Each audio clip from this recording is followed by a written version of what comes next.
Yo, selamat pagi, siang, sore, malam buat teman-teman Storynema di seluruh penjuru dunia. Mental sehat. Seperti biasa, buat yang baru gabung di sini, selamat karena kalian hidup. Kali ini Cak Seto mau nyeritain film Korea berjudul Punch yang rilis tahun 2011. Nih, men. Jelas bagus banget dah ini film. Ada kocaknya, ada sedihnya, dan ada gelutnya. Pokoknya yang sudah subscribe maupun berlangganan, aku padamu, men. Nah, kalau buat yang requestannya belum diturutin, sing sabar ya, men per men. Oke, langsung aja lah ya. Tarik nafas dalam-dalam dan bumper dulu. Film dibuka dengan adegan seorang anak kecil bernama Wanduk yang menyaksikan ayahnya bekerja sebagai penari di sebuah kabaret. Ayah Wanduk yang terlahir dengan kelainan fisik bungkuk sering dipanggil penari bungkuk oleh para penonton. Meskipun demikian, ia tetap gigih menampilkan tarian-tariannya. Musik, singkat cerita, kini Wanduk telah duduk di bangku SMA. Suatu hari ia membolos sekolah untuk mengunjungi ayahnya di klub kabaret. Tapi ia tidak menemukan ayahnya. Wanduk kemudian diberitahu bahwa klub kabaret tersebut telah bangkrut dan akan dialihfungsikan menjadi klub malam oleh pemiliknya. Ia juga diberitahu bahwa ayahnya dan rekan kerjanya Minku kini berjualan di pasar kota. Tanpa buang waktu, Wanduk segera mencari ayahnya. Setibanya di pasar, Wanduk melihat ayahnya dan Minku sedang kesulitan karena lapak mereka dirusak oleh preman. Dengan sigap, Wanduk menghajar para preman hingga tak berdaya. Malam harinya setelah selesai berjualan bukannya merasa senang karena dibela, sang ayah justru memarahi Wanduk karena berkelahi. Sang ayah melarang Wanduk berkelahi dan meminta putranya untuk fokus belajar demi masa depan yang cerah. Perdebatan mereka yang keras terdengar hingga membuat tetangga mereka yang rese keluar untuk memperingatkan. Untuk menenangkan Wanduk, seorang tetangga lain bernama Dongju menyemangatinya dan mengucapkan sampai jumpa esok hari. Keesokan harinya di sekolah, ternyata tetangga samping rumah Wanduk Dongju itu adalah guru di sekolahnya dan juga mengajar di kelasnya. Wanduk dihukum karena membolos sekolah kemarin. Dongju dikenal sebagai guru yang tegas, menjunjung tinggi kebenaran dan keadilan. Sebelum meninggalkan kelas, ia menyuruh Wanduk untuk mengambil jatah bantuan makanan gratis bagi siswa kurang mampu. Karena ia tahu Wanduk dan ayahnya hidup dalam kesulitan ekonomi dan berhak mendapatkan bantuan tersebut. Di sekolah, Pak Dongju membacakan masukan anonim dari para siswa. Dari sini terungkap bahwa Wanduk memiliki teman bernama Hyukju dan seorang siswi berprestasi yang selalu menempati peringkat pertama, Yunha. Namun, Wanduk merasa semakin tertekan dan membenci Pak Dongju karena ia selalu menjadi sasaran perhatian gurunya itu. Saat jam istirahat, Wanduk menemui Pak Dongju di pinggir lapangan sesuai permintaan gurunya. Tanpa diduga, Pak Dongju tiba-tiba mengungkapkan bahwa ibu kandung Wanduk adalah seorang warga Filipina. Dan bahwa kedua orang tuanya sebenarnya tidak bercerai, melainkan hanya berpisah dan tidak tinggal bersama. Karena Wanduk tidak pernah diberitahu oleh ayahnya tentang keberadaan ibunya dan terbiasa hidup hanya dengan sang ayah sejak kecil, ia tidak langsung mempercayai Pak Dongju. Wanduk justru merasa semakin kesal karena informasi tersebut disampaikan secara mendadak dan terkesan memaksa. Ia juga diberitahu bahwa nama Korea ibunya adalah Liu Hee. Wan merasa kesal dan dipaksa percaya, Wanduk meninggalkan Pak Dongju dan melampiaskan amarahnya dengan berlatih baseball. Bahkan sepulang sekolah, ia sempat berniat pergi dari rumah karena frustasi dengan kehidupannya, namun akhirnya mengurungkan niat tersebut. Menjelang tidur, Wanduk kembali dibuat jengkel oleh kedatangan Pak Dongju yang tiba-tiba dan memaksanya membukakan pintu. Ternyata Pak Dongju datang untuk mengembalikan tas Wanduk yang ia tinggalkan setelah lari dari sekolah siang itu. Mengejutkan, Pak Dongju justru bersikap santai dan bahkan mengajak Wanduk minum bersama. Saat itulah Pak Dongju menjelaskan bahwa ia juga adalah jemaat gereja yang sering dikunjungi Wanduk dan gereja tersebut memiliki kantor penerimaan warga asing. Dari sanalah Pak Dongju mengenal ibu Wanduk dan mengetahui segala seluk-beluknya untuk meyakinkan Wanduk agar percaya padanya. Selain itu, Pak Dongju juga memberitahu bahwa ibu Wanduk saat ini hidup dengan baik sebagai play restoran di daerah Songnam. Dahulu, ibu Wanduk meninggalkannya setelah memberikan ASI yang cukup sesuai kebutuhan Wanduk. Setelah dirasa cukup usia tidak membutuhkan ASI lagi, barulah sang ibu meninggalkannya bersama sang ayah karena perbedaan dan masalah rumah tangga. Setelah menjelaskan semua itu, Pak Dongju langsung pamit pergi. Karena masih kesal, Wanduk kembali ke gereja untuk berdoa dan meminta agar Pak Dongju segera meninggal. Ia menganggap Pak Dongju menyebalkan dan selalu mengusik kehidupannya sehingga ia tidak bisa hidup tenang. Namun lagi-lagi ia disapa oleh Hasan yang membuatnya harus berdoa lebih pelan agar tidak terdengar. Setibanya di rumah, Wanduk meletakkan bantuan makanan yang ia dapatkan dari sekolah.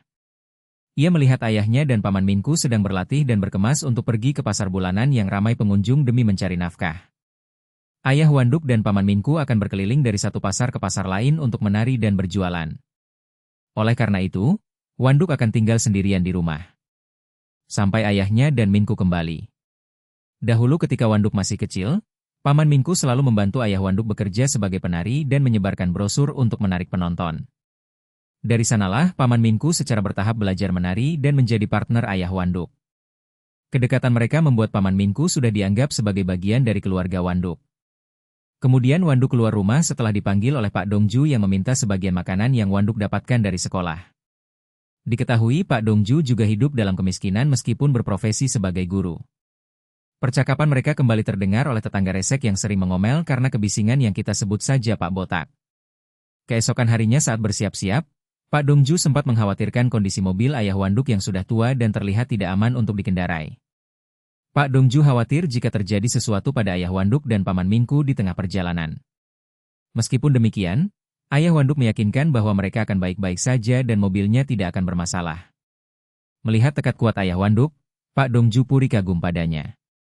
Sebelum pergi, sang ayah menitipkan Wanduk kepada Pak Dongju, memintanya untuk menjaga Wanduk selama ia ditinggal sendirian di rumah.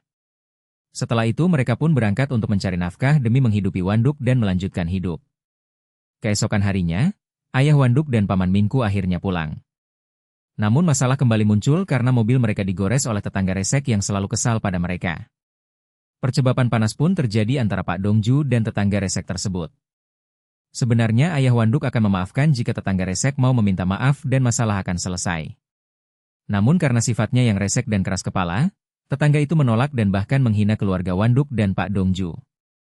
Akibatnya Wanduk pun mengamuk dan terjadilah keributan. Akibat insiden berkelahian, Wanduk dilaporkan ke kantor polisi oleh tetangga resek. Namun, Pak Dongju segera membela Wanduk di hadapan polisi. Menjelaskan kronologis kejadian untuk mencegah Wanduk dijebloskan ke penjara remaja. Meski demikian, pihak kepolisian tidak dapat mengabulkan permintaan Pak Dongju begitu saja. Karena masalah ini hanya bisa diselesaikan secara kekeluargaan jika kedua belah pihak sepakat berdamai. Sayangnya, tetangga resek menolak berdamai dan bersikeras ingin memberikan efek jerah kepada Wanduk yang telah memukulnya.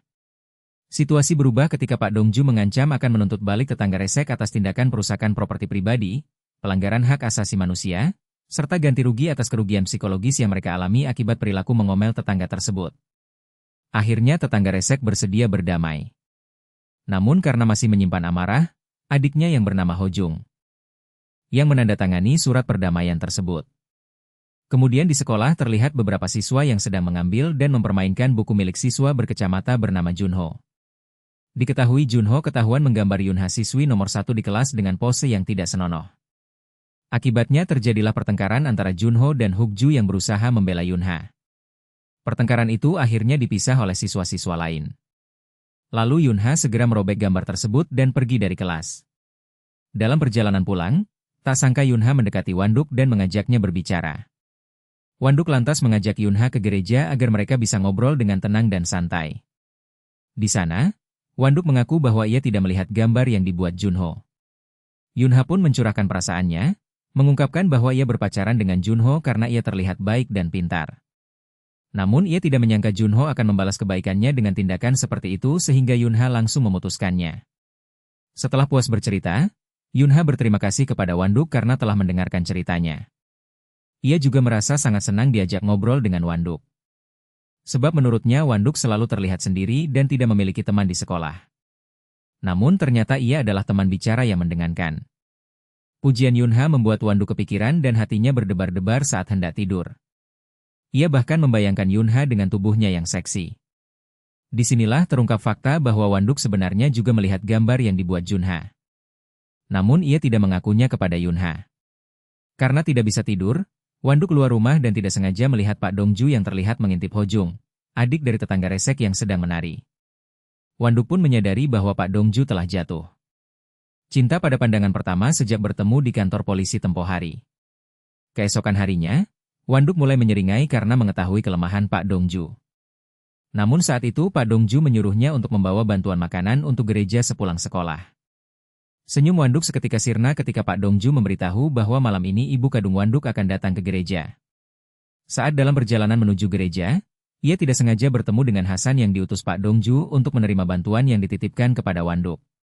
Tanpa basa-basi, Wanduk langsung menerahkan bantuan itu kepada Hasan lalu segera pulang ke rumahnya. Secara mengejutkan, di sana sudah ada ibu Wanduk menunggu. Wanduk pun langsung mengajaknya masuk untuk singgah sejenak dan makan bersama. Saat itu tidak banyak percakapan yang terjalin antara Wanduk dan ibunya karena kecanggungan setelah sekian lama tidak bertemu.